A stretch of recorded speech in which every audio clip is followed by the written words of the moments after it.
Assalamualaikum warahmatullahi wabarakatuh. Salam sejahtera untuk kita semua. Yang terhormat Bapak Sandehara Auto Wasito SPD MPD serta teman-teman sekalian yang berbahagia. Puji syukur kita haturkan kepada Allah Subhanahu wa taala dan tak lupa sholawat serta salam selalu tercurahkan kepada junjungan kita Nabi Agung Muhammad SAW. Sebelumnya, perkenalkan saya Vicky Arsita selaku moderator dari kelompok 2. Kemudian ada Bella Regina Oktaviani selaku pemateri pertama, Putri Mei selaku pemateri kedua, Nahrawi Taju selaku pemateri ketiga, Devi Riani selaku pemateri keempat, Fatimah Nurul selaku pemateri kelima, Aprila Ayu selaku pemateri keenam, Ardia Pragita selaku pemateri ketujuh. Kemudian ada Mahendra Bagus selaku pemateri ke-8 dan Dia Wikan pemateri ke-9. Pada kesempatan kali ini, kelompok 2 akan menjelaskan materi tentang ideologi Pancasila. Pancasila sebagai ideologi negara sekaligus sebagai sumber hukum di atas sumber hukum negara. Pancasila sebagai ideologi negara sangat luas penerapannya bagi individu. Para aparat pemerintah dan negara mesti bersikap sesuai dengan nilai dan asas Pancasila. Nah, untuk penjelasan lebih lanjut, marilah kita simak dengan seksama penjelasan yang akan disampaikan oleh kelompok 2. Pengertian ideologi Pancasila. Ideologi merupakan gabungan dari bahasa Yunani, idios, dan logos yang berarti tujuan, cita-cita, sudut pandang, pemikiran, dan pengetahuan. Ideologi merupakan seperangkat ide atau keyakinan yang menentukan cara pandang seseorang untuk mencapai tujuan dengan berdasar kepada pengetahuan.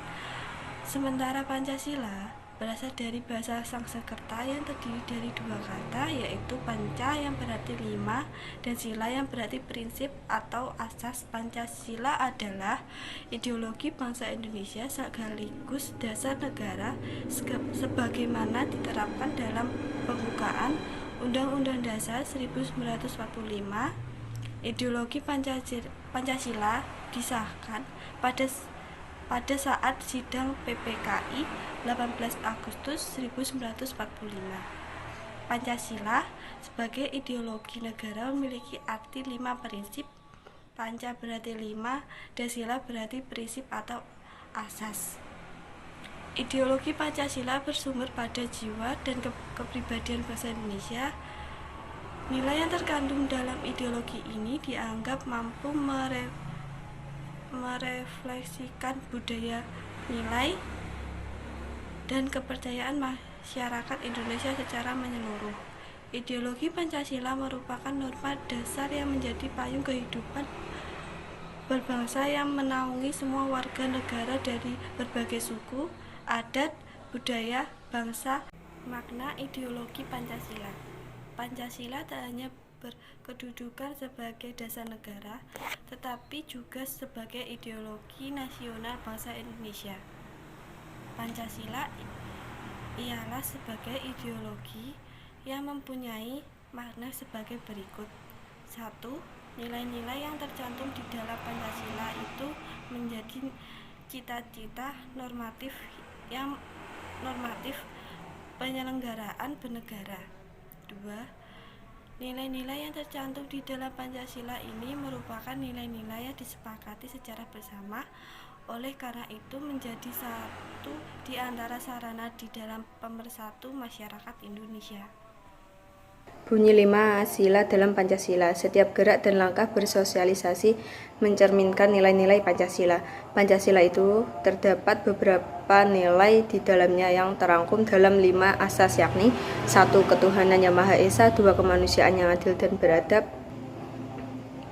3. Persatuan Indonesia, 4. Kerakyatan yang dipimpin oleh hikmat kebijaksanaan dalam permusyawaratan atau perwakilan, 5. Keadilan sosial bagi seluruh rakyat Indonesia.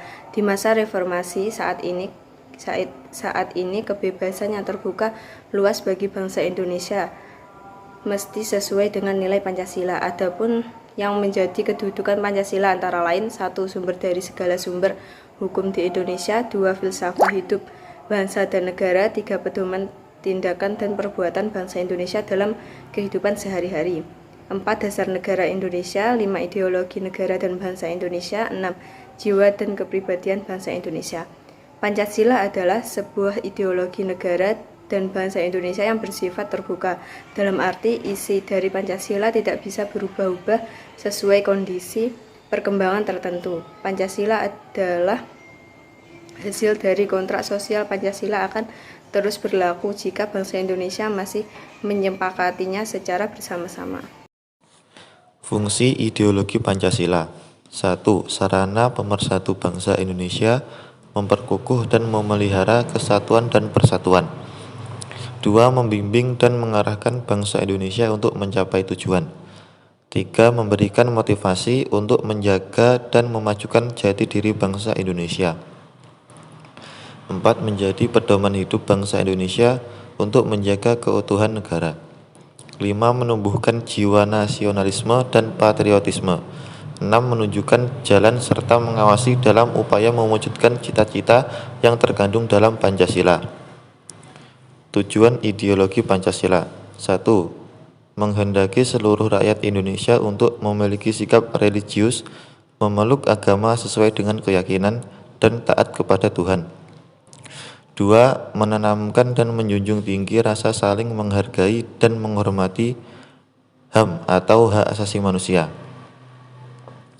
3. Menciptakan bangsa yang nasionalis dan menanamkan rasa cinta tanah air kepada seluruh rakyat Indonesia tanpa terkecuali. 4. Menciptakan bangsa yang demokrasi, yaitu mendahulukan kepentingan umum untuk kesejahteraan bersama. 5. Menciptakan bangsa yang adil, baik secara sosial maupun ekonomi, sehingga seluruh rakyat Indonesia memiliki kesempatan yang sama untuk mengembangkan usaha tanpa membeda-bedakan. Ideologi Pancasila. 1. Dimensi idealisme adalah suatu dimensi ideologi Pancasila yang terkandung di dalam landasan dasar negara, sehingga dimensi ideologi ini memberikan harapan bagi kehidupan masyarakat bangsa Indonesia. Yang kedua, dimensi realita. Dimensi realita adalah suatu nilai-nilai yang terkandung dalam ideologi Pancasila untuk dilaksanakan dan diamalkan dalam kehidupan nyata. Dimensi realita menuntun setiap orang untuk berperilaku sesuai dengan landasan negara, yakni Pancasila dalam kehidupan masyarakat. Yang ketiga, dimensi fleksibilitas, yaitu suatu kemampuan dari ideologi tersebut untuk menyesuaikan diri dan mempengaruhi dengan perkembangan kehidupan sosial di Indonesia. Contoh ideologi Pancasila. Sila pertama, contoh penerapan ideologi Pancasila pada sila pertama adalah memberikan kebebasan untuk memeluk agama. Jadi, negara tidak pernah memaksa seseorang untuk memeluk satu di antara agama tertentu. Sila yang kedua, saling menghormati. Sesuai adab ketimuran dan sesuai dengan sila kedua dari Pancasila, merupakan contoh ideologi dari sila kedua. Itulah mengapa masyarakat Indonesia wajib untuk saling memiliki rasa hormat antar individu atau kelompok. Sila yang ketiga, contoh ideologi Pancasila yang diambil sila ketiga adalah selalu mementingkan kepentingan golongan dibandingkan dengan kepentingan individu. Sila yang keempat, adanya ideologi Pancasila ini menuntut masyarakat untuk bermusyawarah dalam memutuskan atau memberikan solusi dari suatu masalah yang sedang terjadi. Tujuan dari diadakan musyawarah ini adalah untuk mendengar dan memutuskan jalan keluar dari suatu masalah, sehingga tidak ada pihak yang merasa dirugikan. Sila yang kelima, contoh ideologi Pancasila yang terakhir adalah bersikap adil dalam memutuskan suatu permasalahan. Faktor pendorong keterbukaan ideologi Pancasila. Pancasila sebagai ideologi terbuka ternyata dipicu oleh beberapa faktor.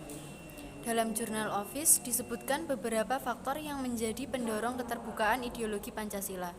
Berikut penjelasannya. Yang pertama, kenyataan dalam proses pembangunan nasional dan dinamika masyarakat berkembang cepat. Yang kedua, ideologi tertutup cenderung memperlambat perkembangan diri. Yang ketiga, pengalaman sejarah politik Indonesia di masa lampau. Kemudian yang keempat, tekad untuk memperkokoh kesadaran akan nilai dasar Pancasila yang sifatnya abadi dan hasrat untuk mengembangkan secara kreatif dan dinamis demi tercapainya tujuan nasional. Tantangan Pancasila sebagai ideologi negara. Pancasila sebagai ideologi negara ternyata tidak bisa lepas dari tantangan yang ada. Tantangan yang muncul bisa dari faktor internal atau eksternal. Menurut penjelasan dari Journal Office, berikut beberapa terhadap ideologi negara dari faktor internal maupun eksternal. Faktor internal: A. Pergantian rezim yang berkuasa melahirkan kebijakan politik yang berorientasi pada kepentingan kelompok atau partai, sehingga ideologi Pancasila sering diabaikan. B. Penyalahgunaan kekuasaan seperti korupsi mengakibatkan kepercayaan masyarakat kepada rezim yang berkuasa menurun. Hal ini bisa mempengaruhi kepercayaan terhadap ideologi negara. Faktor eksternal: A.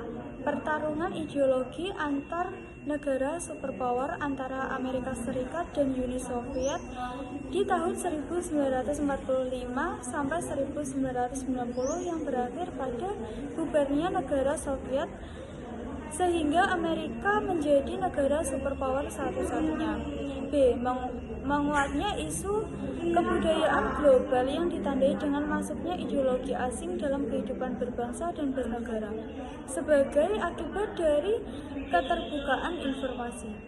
C. Kebutuhan dunia semakin meningkat seiring dengan pertumbuhan penduduk dan kemajuan teknologi sehingga terjadi eksploitasi sumber daya alam secara masif. Tentu saja kondisi tersebut bisa mengakibatkan kerusakan lingkungan dan memicu bencana alam seperti banjir dan kebakaran hutan. Urgensi Pancasila sebagai ideologi Pancasila tidak hanya berperan dalam aspek legal formal saja, namun juga hadir dalam kehidupan masyarakat secara nyata. Masih mengutip dari Journal Office 2, berikut ini beberapa peran dari ideologi Pancasila. Yang pertama, ideologi sebagai penuntun warga negara. Dengan demikian, seluruh tingkah laku masyarakat harus berdasarkan pada ideologi tersebut. Misalnya, saat terjadi pelanggaran hukum di masyarakat, maka ideologi perlu hadir untuk memberikan rambu yang jelas dan hukuman yang setimpal bagi pelaku. 2. Ideologi negara sebagai penolakan terhadap nilai yang tidak sesuai sila Pancasila. Misalnya, tindakan terorisme yang memaksakan kehendak lewat kekerasan. Hal tersebut bertentangan dengan nilai toleransi, keyakinan HAM, dan semangat persatuan yang ada dalam Pancasila. Kelebihan dan kekurangan Pancasila sebagai ideologi terbuka. Kelebihannya: 1. Dapat membawa Indonesia ke arah yang lebih adil dan makmur. 2. Merupakan jalan tengah antara komunis dan liberal. 3. Memberi inspirasi akan tata masyarakat bebas. 4. Memberi sumber etik sosial.